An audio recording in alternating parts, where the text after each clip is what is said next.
হ্যাঁ দেখো, আমি শাক তুলবা গেছিল ভিটাত, শাক তুলে লিয়ে আনো। গ্রামত থাকা কত সুবিধা জানেন? তোমরা তো শহরের মানুষেরা টাটকা খাবার পান না, আর আমরা গ্রামের মানুষ টাটকাই খাই। হ্যালো এভরিওয়ান, আসসালামু আলাইকুম। সবাই কেঙ্কা আছেন বারে? আমি তো আলহামদুলিল্লাহ ভালোই আছি। তাদের শাক তুলবে আছি, সেটাই আবার তোমাদের সাথে শেয়ার করছি। তো এই যে আমাকে ভিটাত বেগুন লাগাইছে, শাক আছে পাটের, তুলবে আছি। দেখো কত বড় ভিম, সেই শাক লাগাচ্ছে, তুলে বিক্রি করা লাগবে। হ্যাঁ দেখ আমি তুলবে আছি, আমি তুলছি। দেখো আমি আর আমার এক যাও আছি শাক তুলবে, তুলে নিয়ে যাই ভাজমো। এই যে দেখো কত বড় বড় শাক, এত সুন্দর নরম শাক।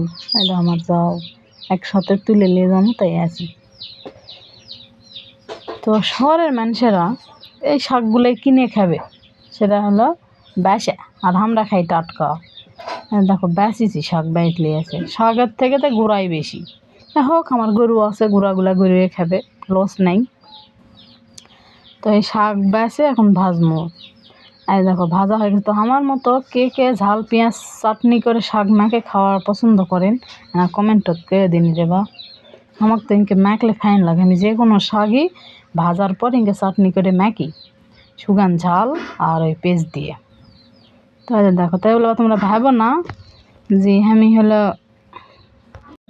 খালি শাকই ভাজিছি, আমি সাথে কিন্তু অন্য তরকারিও আনতেছি। বা এই শাক ভাজি দিয়ে ভাবছি গরম গরম ভাত ঘুমাই দেয়, আমি তরকারিও আন দিছি আলু সিদ্ধ করে দিয়ে।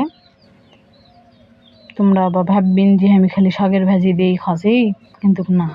আর আমি শাক ভাজি লিয়ে মাখা শাক বুঝছেন, লিয়ে ভাত গরম লিয়ে খান দেয়, এক থলে জায়গা 2 থল খাওয়া যাবে, সিংকা স্বাদ হয়। আমার তো ভালোই লাগে। বা তাহলে তোমরাও ইনকে খায়ও, আর আমাকে কয়ে দিনই তোমরা কে কে ইনকে চাটনি করে খান। আমার তো সেই ভালো লাগে। বা